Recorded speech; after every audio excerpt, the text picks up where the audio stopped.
This is the Baltimore Beast, Mason Martin, and you're listening to the 3 Count Podcast.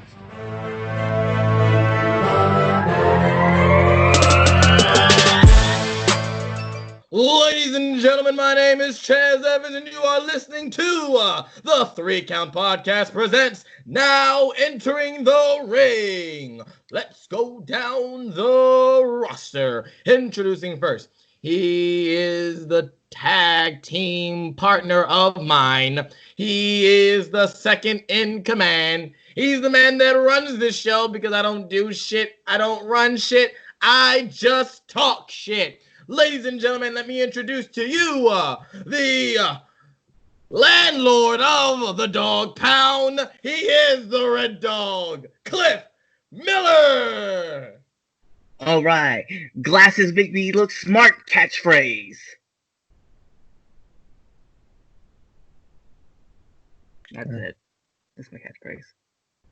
And introducing next, he is the 99,000-time Dark Side of the Ring, World National WCW Intercontinental African American Negro Spiritual Coronavirus Racist Killing Man-Hunting Slap Your Mama Cause the Chicken Tastes Like Crack, Hide Your Kids, Hide Your Wife. It's the Idol Master World Heavyweight Wrestling Champion, Chris Idol. Always happy to be here. And last but certainly not the least, he is my little brother, and the only reason he's on the show is because he's my little brother. He doesn't watch any wrestling except for YouTube videos, and yeah, that's it. So yeah, here he is, JJ. What did fucking do? Wow. Okay, that was kind of underwhelming, but I like. You are underwhelming. You know, fuck you. At least that's what I hope. You ain't gonna ask right now. Josh, we're not gonna do this. All right. Okay, now you messed me up. I'd like to thank the sidewalks for keeping me off the street. Dangerous times out here. Just make sure you guys keep yourself locked and loaded. We're having a Revolutionary War Part 2 going out there. So, and yeah, for all the listeners, you guys are wonderful people, and yeah. Anyway, like I said, underwhelming. Anyway. Boom! Oh, I got something. All right. You done?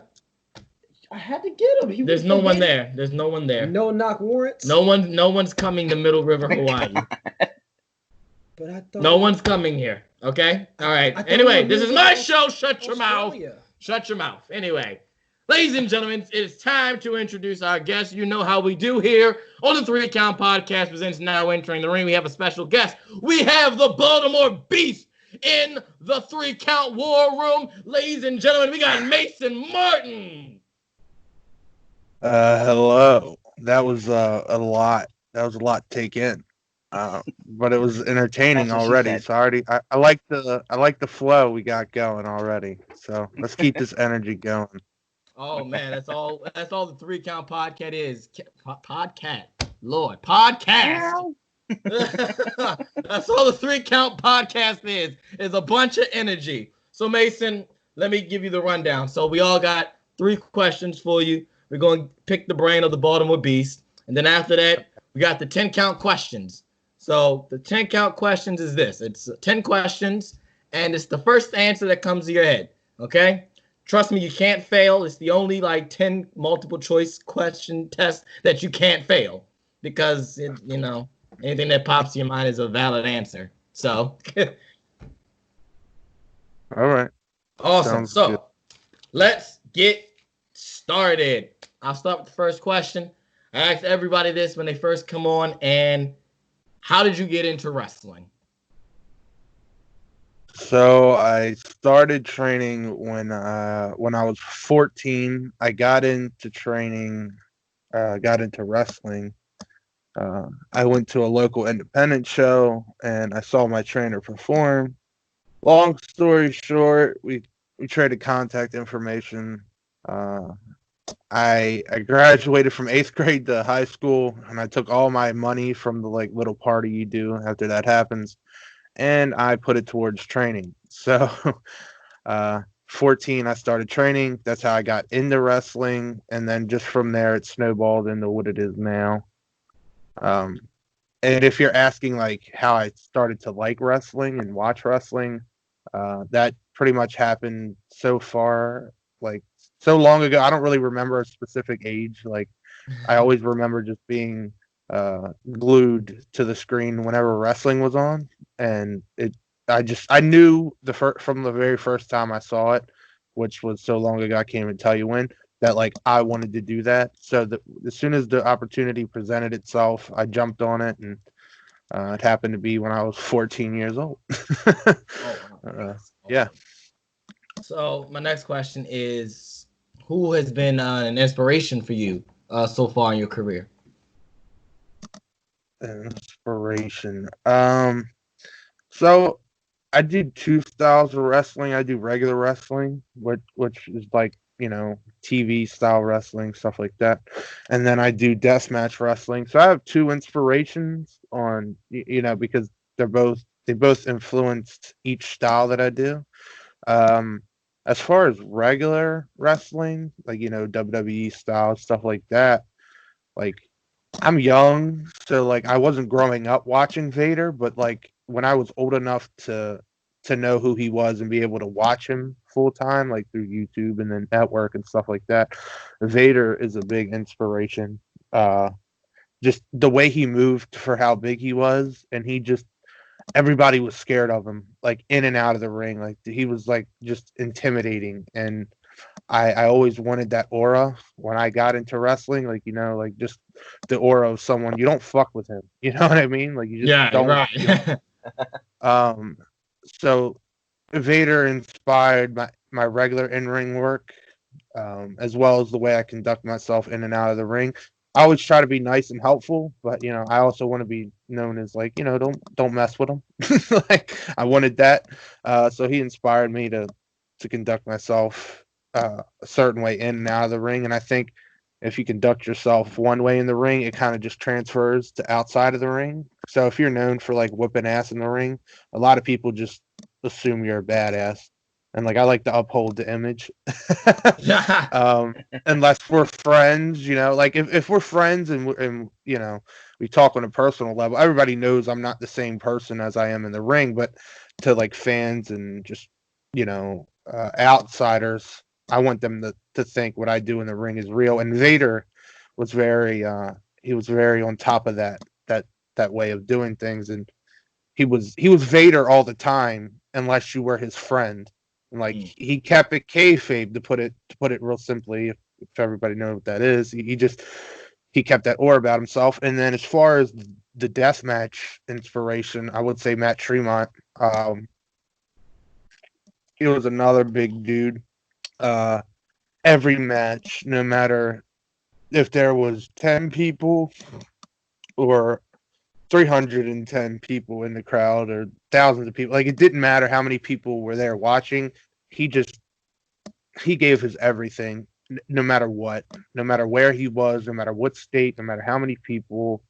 He always gave his all, and he literally would kill himself for the fans, and that was really inspirational. That like, he takes pride in what he does, and I related to that because I think you got to take pride in what you do, and um, and I'm happy to say like I work for him now, like I work for one of my inspirations. I work for his company and stuff, so like I know Tremont on a more personal level now than I did growing up, but like watching him when I was 15 and like growing up, uh, there was never a day off.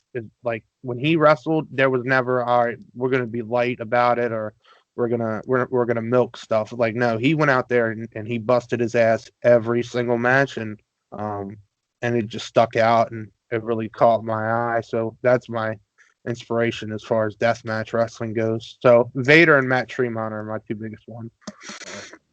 Awesome. And my last question is, how did you come up with the name the Baltimore Beast? Okay. All right. So this is a really funny story. So when I first broke in, I didn't know who Bull James was. I didn't know who that was. Um, and my first gimmick was Bull Martin, which I'm so glad that a promoter nixed it, and he was just like, no, I don't like the Bull Martin thing. Like Mason Martin is like already a worker name, even though it's a real name. Like it sounds like a wrestler name. So we went ahead and I just turned my gimmick name into my real name, and then I worked for a promoter in West Virginia, and he was like, "All right, I'm gonna make a post about you coming down and working for me." And I was like, "All right, cool." And he sends me the post that he planned on putting up, and he was like, "The Beast of Baltimore," and I was like, that's got a ring to it, but I'm not gonna like just take what he said, so I'm just gonna twist the words around and be the Baltimore Beast. So I kind of just took what one promoter did in a hype post and just kind of turned it into the nickname that I have now, which I thought was badass, like the Beast of Baltimore, and I was like, nah, I'm just gonna be the Baltimore Beast. Like, so I I I can't say I came up with it on my own. Uh-huh. I just took influence from a promoter I worked for in West Virginia. So that's how that came to be. That's awesome. I like the Baltimore Beast name. I've liked it. It's like, ugh. And then watching you work, it's like, yep, that works. He looks like the Beast from Baltimore. Yeah, so keeping in stride with like everything, man. So talk to me about what has been your favorite fan interaction. Wow, that's the first time anyone on a podcast has asked me that, which is pretty cool. I think Let's go. that kind of I think that kind of stuff actually gets overshadowed. Like, nobody ever asks like how's your interaction with fans, but I think the coolest one would probably be when I first debuted for H2O in New Jersey, and they have a very loyal fan base. They're very loyal. They love deathmatch wrestling, and it's one of those things where if they don't know you, they hate you. Like they don't care who you are. Like if they don't know you and you don't have a name in that genre or just a name in general, they don't care. Like you can come out and try and hype the crowd up, and you're just gonna get a middle finger and fuck you. Like you can be the biggest baby face of all time. You can go and do the generic clap shit. They don't care. It's just fuck you. I don't know who you are, and I want you to die. And that can make or break a performer, in my opinion. Like I didn't really let it get to me because I went out there to like try and stay face, but after a while, I was just like, okay, if they want to play that game, then that's fine. So I went out there and they started cussing me out and shit, and then I just, I took the heel role because the guy I was working with is a full-time roster member and he was a big baby face. So I took the heel route and we finished the match, and it was I worked for H2O prior to this, but it was just a singles match. It was a regular match. It wasn't a death match. So when I came back, I did a death match with Stockade, and I got the same reaction that I did the first time. Nobody cared. Fuck you. I hate you. And by the end of the match, we got a "This is H2O" chant, "This is awesome" chant, and then Stockade got on the mic and put me over, and then the entire crowd, which like 15 minutes beforehand was wanting me to like be decapitated, was begging me to come back. They were like, "Please come back," and like so I just thought like that was probably the coolest one because you really feel like you earned everyone's respect when the entire venue is on their feet and chanting "Please come back." So I thought that was really really cool. So that's my favorite one. That's lit. So I guess if I ask you this question, it's probably going to be the same answer. But where's been your favorite place to wrestle? So my favorite place, you're right. It is H2O. Well, like I said, there's two different genres and styles. I wrestle family oriented styles as well. So like I can't just say H2O is my favorite because they're two different worlds. So I would say as far as my favorite for deathmatch wrestling, it would be H2O. Like that crowd is awesome. They're super loyal. they're amazing. And then as far as like a family oriented show, I really enjoy going to Outbreak in Pennsylvania, because their fans are always into it, whether you're a baby or a heel. It's not as much like fuck you, like I want you to die, but it's they're gonna tease me. They're gonna tease me. Oh, you wear pink tights, ha ha ha. Or like if I'm a baby face, they're like really excited that I hit the curtain.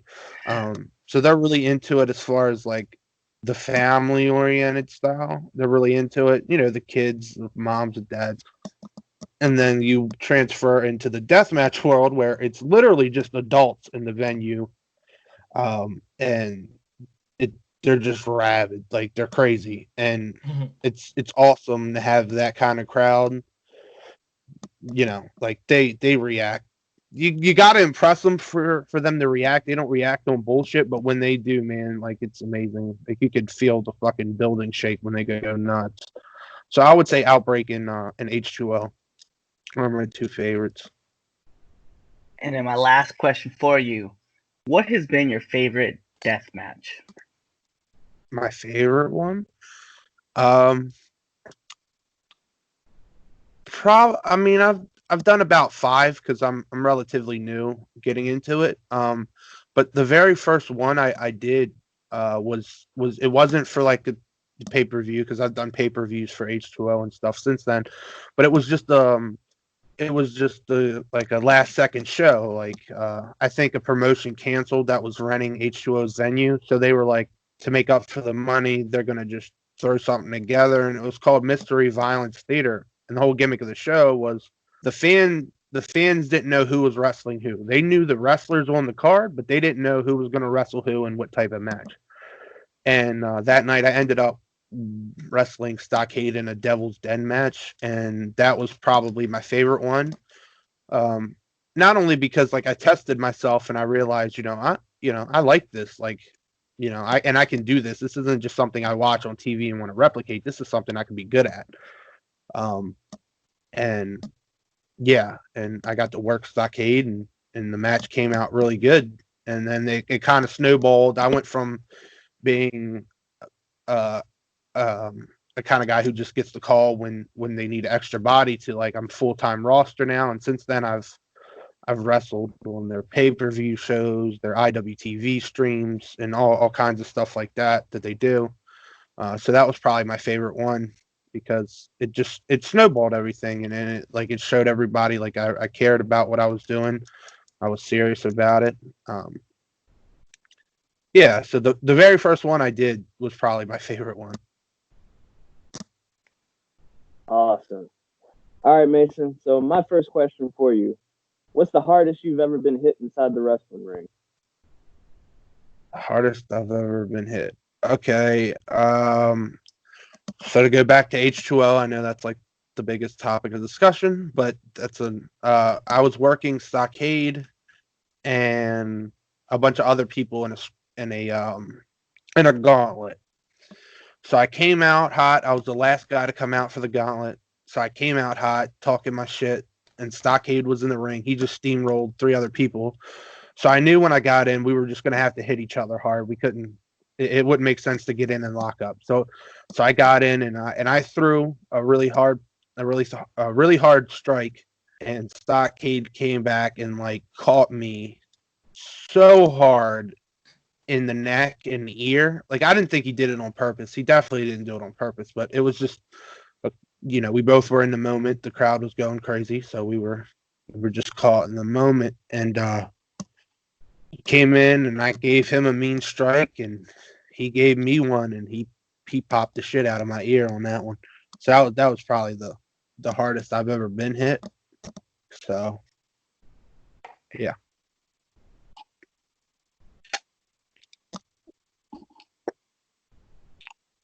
Okay. My next question: what's the worst match you've ever been in? Hold on. Can you guys hear me? I can hear everyone. You're good. Oh, okay. All right. It was saying poor connection for a second there. My question was, what's the worst match you've ever been in? The worst match, man. So probably the worst one was my second match ever. My first one was cool. It was a 6-man, and we got everything over, and it was easy. So my very second match was a singles match, and it was against Ron Holiday. And Ron, that day, me and Ron double shot. We went from West Virginia to Delaware, and coming from West Virginia going to the last venue of the night, he was sick and he was throwing up and he just wasn't feeling good. So we get to the venue. I put my gear on, and Ron, I love him to death. He was just not feeling good. It was not a good night. So he was rushing to call spots to me. And mind you, I'm brand new. Like, it's hard for me to remember a bunch of shit. But Ron called it from beginning to end. There was like everything was pre-planned, and I was just like, I'm not gonna remember any of this. So when we get out there, he cuts the promo on the mic and hands me the mic. I didn't know I was gonna be handed the mic, so I cut a really generic, trashy promo, and then from there, I completely forgot what we were doing. We locked up, and I just kind of like just kept putting him in the corner and striking him because I didn't know where we were, and I was so inexperienced that like the only thing I could think to do was put him in the corner and beat the shit out of him. And Ron was trying his best to like to save it, but at that point it was just I was so inexperienced. I didn't know what to do, and I just kept trapping Ron in a corner over and over and over again. So that was probably the worst one. And it was mostly my fault because I forgot everything and I was just too inexperienced to know what to do when I completely forget everything. So yeah, it was the second match I've ever had, and then from there, I mean, I've had a couple hiccups, but I can't say like any of them were the worst over that one. That one was pretty rough. Okay. And my last question for you: what's the biggest regret you've had in your career so far? My biggest regret, I know it's gonna sound corny, but like I don't really regret anything because I just do what I want. Probably my biggest regret was once I finished training with Sicken.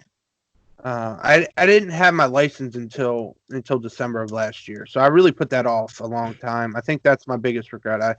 I wish I had my license, that way I could travel, and once I finished training with Sickened, I could train other places a little earlier, which I'm doing now. But yeah, that's probably my biggest regret, just getting my license in my car a little sooner. That way I could train and get myself to shows and stuff like that, be more self-efficient.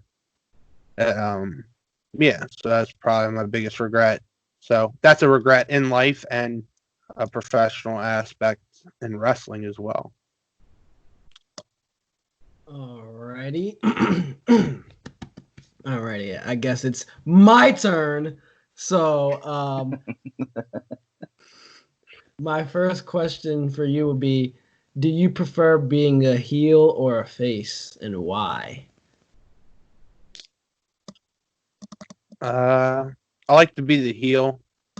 I think my facial expressions and the way I conduct myself in the ring is more heelish than a baby face. I can do both. I play baby face probably more than half the time, so I'm used to both. But if I have my choice, I like playing heel. You can't really bite people and growl when you're a baby face, but that's like my niche. Like I bite people, I headbutt people, and I do really nasty stuff. Really aggressive stuff, and usually that's not a babyface deal. So I think being a heel benefits me more because I can go and do what I'm comfortable with and be the character that I've developed more than I could as a babyface. But I like I said, I do both. Like I'm booked Saturday and I'll be a babyface there, so it all depends where I'm at. But if I had to prefer something, it would be a heel.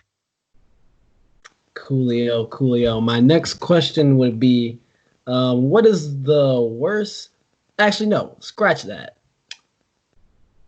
What or who inspired you to become a wrestler? Yeah. To go back on the inspiration thing, it would be Tremont and Vader. That'd be pretty much the same thing. Like they inspired me to conduct myself a certain way in the ring, but they also inspired me to go and be a wrestler. I also like Sami Callihan a lot too. He was another guy I really liked and was like, I want to do it. So it's a mix between Vader, Tremont, and Callahan for that question. And my last question for you would be, what is advice you could give to up and coming wrestlers that are trying to make it into the industry? My biggest advice would be, if you're going to do this, then be serious. Don't do the bullshit where you sign up or you agree to do training with someone and then you come every 3 months or every once in a while. Like, I get it, everyone has has personal problems and stuff, but make sure your life is good enough to where you can commit full time, because that's the only way you're going to make it in wrestling. That would be my biggest advice. Just, you have to be consistent. Work out outside of the ring. Don't just come and train and that be your workout. You need to work out outside of the ring. You need to lift weights. You need to do cardio. You need to diet. I mean, I'm not in the best shape by any means, but take pride in what you do. You don't want to be in the ring and be sloppy and slow and not be able to perform at your best. So when there's training, make sure you're available to be there. Also, get your body in shape so when you are on shows and stuff like that, you have a better look, but also you can keep up with the people that they put you in the ring with, because there will be times where you're put in the ring with people that are light years better than you and have been doing it longer than you, and you want to at least be able to keep up as far as conditioning and having an intimidating look. You know what I mean? Yeah. So just put effort and give your all. If you can't give your all and you can't dedicate yourself and you can't take pride in what you do, then don't be a wrestler. It's not for you. And a lot of people don't like to hear that, but if you can't give your all and there's going to be times where you can't go to family gatherings. There's going to be times where you're going to miss a birthday party. I can't tell you how many weekends I missed a birthday party or a family gathering, and or I was gone in different states, and when I finally got home, all I could do was sleep because I just traveled like close to 20 hours in a car the night before. So you got to be willing to sacrifice to get better. And if you can't sacrifice, then don't get into it. But take pride in what you do and be ready to sacrifice those things. So that would be my advice. Over here dropping some truth. Alrighty, Mason. It's now time for the 10 count questions. So, like here's the rules. 10 questions. First thing that comes to your mind. We're gonna start the imaginary timer. Ding. Heard that, right? Heard that? We all heard that? Yep. Alrighty, cool. Here we go. And favorite cartoon? South Park. Yes. Favorite color? Purple. Nike or Adidas? Nike. Basketball or football? Football. Last time you laughed out loud? When you were doing your intro. It's a Friday night. What are you doing? Packing my bags because I'm leaving early as shit in the morning to go to a different state to wrestle. Favorite opponent? Stockade. Last show you binge watch? F is for Family on Netflix. Batman or Superman? Batman. Last but not least, favorite curse word? Bitch. Yes! And you have passed the 10 count questions. Oh, man. Mason, I just want to say thank you, bro, for being on here. We definitely appreciate it. Yeah, thanks for having me. I know there's been some hiccups on getting me on here, but I'm happy you guys were patient with me, and it was good. It was fun. I really enjoyed it. Oh yeah, man, no problem. You're more than welcome to come back anytime. Definitely gotta have you when we do one of our debate shows, our regular shows, so we can have you on there. Definitely have you back on there. Sounds good. All righty. Well, ladies and gentlemen, I'm here with the Baltimore Beast, Mason Martin. My name's Chaz Evans here with the landlord of the Dog Pound, the Red Dog, Cliff Miller, the Idol Master, Chris Idol, and the Napster, JJ here. We will catch you guys next time on the 3 Count Podcast. Now entering the ring. Be there or be somewhere else. Hey guys, if you like this video, make sure you subscribe to our channel to get the best content from the 3 Count. We're the best podcast out there. Don't let anyone tell you different. Make sure you follow us on Instagram at 3CountPod, as well as on Twitter at 3Count_pod.